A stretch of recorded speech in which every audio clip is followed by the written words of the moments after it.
মঙ্গলবার সকালে বিশালগড় মুরাবাড়ি উচ্চ বিদ্যালয়ে আসন্ন শারদীয় দুর্গোৎসব উপলক্ষে দোস্ত ও ছাত্রছাত্রীদের মধ্যে বস্ত্র বিতরণ করা হয়।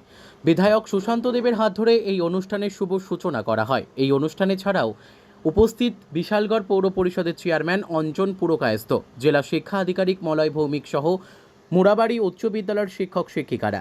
দুস্থ ছাত্রছাত্রীরা যাতে আসন্ন শারদীয়া দুর্গোৎসবে সকলের সাথে আনন্দ উপভোগ করতে পারে, সেই উপলক্ষেই এই দিনের এই বস্ত্রদান।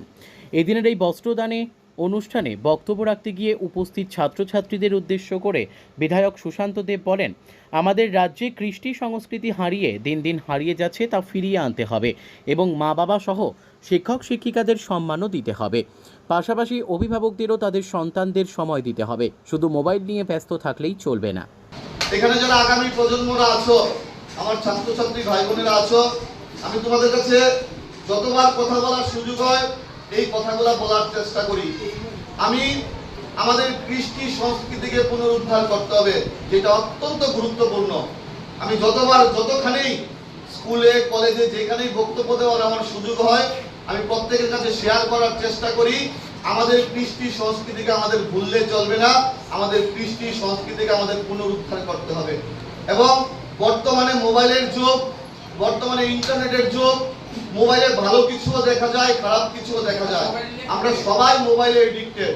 আমি প্রত্যেকের কাছে অনুরোধ করব, আমরা মোবাইলে, ইউটিউবে, গুগলে যেন ভালো কিছু দেখি এবং আমরা আগামী দিনে কিভাবে আমাদের ভবিষ্যৎকে নির্মাণ করব সেই বিষয়গুলো যেন আমরা সবাই মিলে দেখতে পারি। আমি তোমাদের কাছে আশা প্রত্যাশা থাকবে। আমি কেন বলেছি ভারতবর্ষের কৃষ্টি সংস্কৃতিকে পুনরুদ্ধার করা প্রয়োজন? কারণ আমরা সবাই ওয়েস্টার্ন কালচার ফলো করি। ওয়েস্টার্ন কালচার ফলো করতে করতে আমি তোমাদের জন্য বলছি, তোমরা একটু মনোযোগ সহকারে শুনবে। এই ওয়েস্টার্ন কালচার ফলো করতে করতে আমরা হয়তোবা আমাদের ভারতবর্ষের কৃষ্টি সংস্কৃতি ভুলে যাচ্ছি।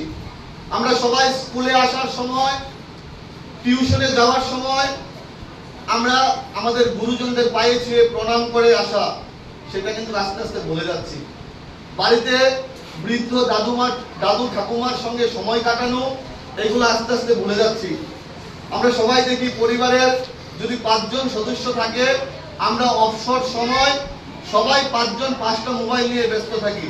আমরা যদি প্রত্যেক দিন হাফ এন আওয়ার করে আধা ঘন্টা সময় যদি আমরা পরিবারের সবাই একসঙ্গে কাটাই, আজকে স্কুলে কি হয়েছে, আজকে প্রাইভেট টিউশনে গিয়ে কি হয়েছে, কার সঙ্গে কোন কথাটা বলেছি, যদি আমরা সবাই মিলে শেয়ার করি, পরিবারের সবাই মিলে যদি একসঙ্গে হাফ এন আওয়ার সময় কাটাই, তাহলে হয়তোবা আমরা একটা আরো বেশি সুন্দর স্বচ্ছ একটা সমাজ ব্যবস্থা আমরা করতে পারবো।